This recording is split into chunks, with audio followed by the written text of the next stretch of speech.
Stop managing projects like a robot. 8 seconds. Ask yourself, are your projects thriving or surviving? What is the real cause of unaddressed team issues? You mind if I share a short story with you? I remember a few years ago, it was longer than that. It's 5, 10 years ago. And this was the first time I encountered this. And what I noticed was I was leading this major project, and one of my best team members, to protect the real person's name in this situation, let's call him Mark. So Mark was someone I counted on like clockwork. However, Mark started missing deadlines, turning in work that honestly wasn't up to his usual standard. It really caught me completely off guard. But here's the truth.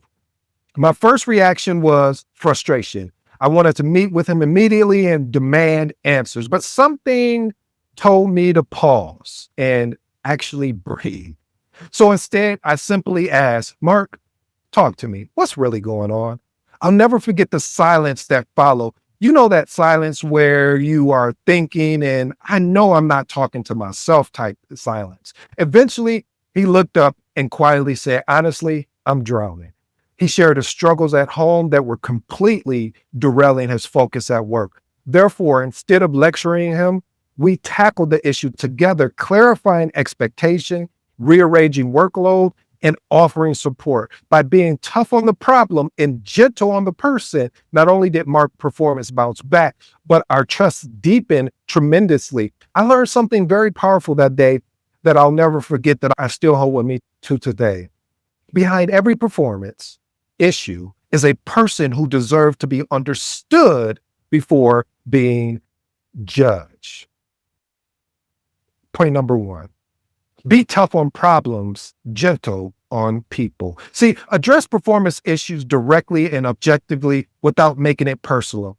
Clearly separate the individual's worth from the behaviors needing improvement. Why is this important? This approach preserves team morale and trust, allowing individuals to remain receptive to constructive criticism without becoming defensive, or most importantly, feeling like they're being demoralized. Experiment with these actionable tips. Focus your language on observable behaviors rather than personal attributes. Next one, always allow conversations to begin with acknowledgement of their positive contribution. And the last and final one, reinforce your confidence in their ability to address and resolve issues. Point number 2, coach the person, manage the performance. Again, coach the person and manage the performance. Provide personalized guidance tailored to the individual's development needs while firmly maintaining performance standards, and most importantly, accountability. Why is this important? Because effective coaching fosters genuine skill development, whereas managing performance clearly communicates expectation and reinforces responsibility. Experiment with these actionable tips. Regularly schedule dedicated one-on-one coaching sessions. Focus on skills and mindset. Next one, clearly distinguish coaching, which is more of a growth orientated, from performance evaluation, which is a more of a result orientated. And the last and final one, empower team members to self-reflect by asking guided questions rather than dictating solutions. Point number 3, replace generalization with specifics. I want to park here parenthetically, family, because a lot of times in our careers, even in our personal life, we can give vague responses or vague feedback. What does that look like? What's an example of that? Well, a good example of that is saying when a project manager is leading a particular meeting and someone is their manager or PMO, whoever that's over them, are looking at them and say, hey, you're not being aggressive enough, or you're not holding people accountable enough. That is very vague. How can I work on that instead of being specific? Hey, Edward, when you're leading this meeting, one of the things that I notice is that when someone says that they're going to deliver something to you, and when the meeting happens for them to provide that item that they were responsible for delivering, they don't show up and you just skip over it. That is giving clear specifics of what the actual issue is. So I say all that to say, avoid vague or abstract feedback by delivering clear, precise examples and measurable outcomes for improvement. Why is this important? Specific feedback eliminates ambiguity, providing team members clarity on exactly what actions to take to enhance their performance. Experiment with these actionable tips. Provide concrete examples when addressing performance gaps, like missed deadlines, missed deliverables, etc. State explicitly what successful performance looks like using measurable criteria. And the last and final one, check for understanding by asking the team members to summarize next steps and expectations. Point number 4, keep conversations confidential. Again, keep conversations confidential. My mom and dad would always say, son, what happens in this house stays in this house. And I use that as a analogy or a metaphor towards what we're talking about here today. When you have to have a performance discussion privately, ensure sensitive issues remain between you and the individual involved. This is important because if you want to build trust, you have to build trust by being a confident, which protects dignity and it maintains a professional environment where team members feel safe being open, transparent, and most of all, honest. Experiment with these actionable tips. Always schedule private meetings away from the team for sensitive discussions.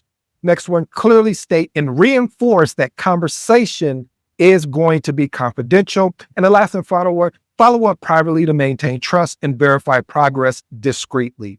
Point number 5, cultivate ownership through accountability. We're talking about accountability here, family. So encourage individuals to actively own their roles, their responsibilities, and outcomes rather than passively awaiting instructions or oversights. Why is this important? Ownership transfers underperformance by shifting responsibility directly to the individual, creating lasting motivation and proactive engagement. Experiment with these actual tips. Regularly ask team members for progress updates rather than waiting to follow up.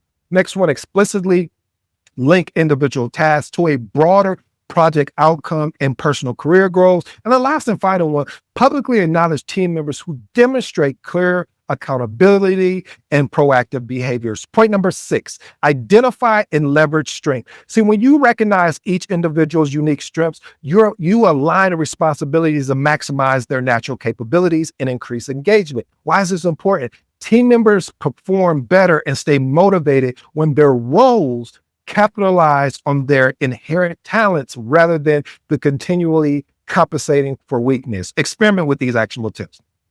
Conduct regular informal assessments or conversations to identify each person's key strength. Next one, actively adjust roles or responsibilities to align with identified strength where it is feasible at, of course. And the last and final one, reinforce identified strength publicly and privately to encourage confidence and enthusiasm.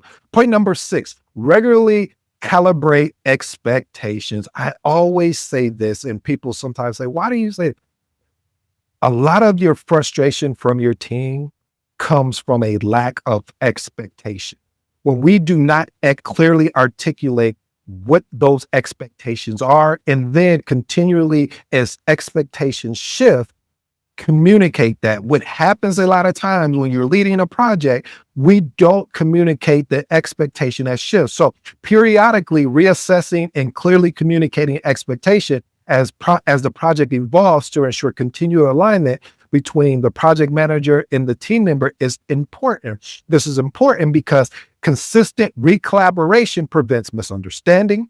It keeps expectation realistic, and also ensures everyone moves cohesively towards the project goal. Experiment with these actionable tips. Incorporate regular check-ins specifically aimed at revisiting project expectation and roles. Next one, adjust performance metrics and timelines promptly if project conditions change. And the last and final one, explicitly verify understanding through direct communication, or I should say direct confirmation, such as, can you outline your understanding and what is expected? Point number 8, create a sense of urgency, not panic. Create a sense of urgency, not panic. What do you mean here, Edith? Well, when you instill a clear, compelling need for immediate improvement without overwhelming team members or creating unnecessary stress, you set your team up for success. This is important because a well-managed sense of urgency motivates effective action. Panic, on the other hand. So what we're trying to do is increase productivity and remove any type of miscommunication or any cloud judgments that may be going on. So experiment with these actionable tips. Clearly articulate the reasons behind deadlines or performance expectations and their impact on the project success. Break down tasks into manageable milestones with short-term targets to encourage focused action. And the last and final one, family, is regularly communicate progress and celebrate incremental achievement to maintain motivation and reduce anxiety. Well, family, we all know that project management isn't a job. It's a craft perfected through experience. You've heard the principles. Be tough on problems, gentle on people, coach the person, manage the performance. We've talked about the power of specifics over generalization. We talked about the trust built through being a confidant and the momentum generated by ownership and accountability. Well, family, as you know, in today's episode, I always have a goal. And my goal today was to ensure not only do you understand how to leverage strength, but calibrate expectations consistently and constantly, and also creating an urgency, not a panic. If you're looking to work with me, family, I would love to be your coach, your mentor. You can find me in the link, or you'll find me anywhere on social media. I appreciate this opportunity. I go by the name of ED. For all you smart and intelligent folks out there, hey, that just simply means Ed. Until next time.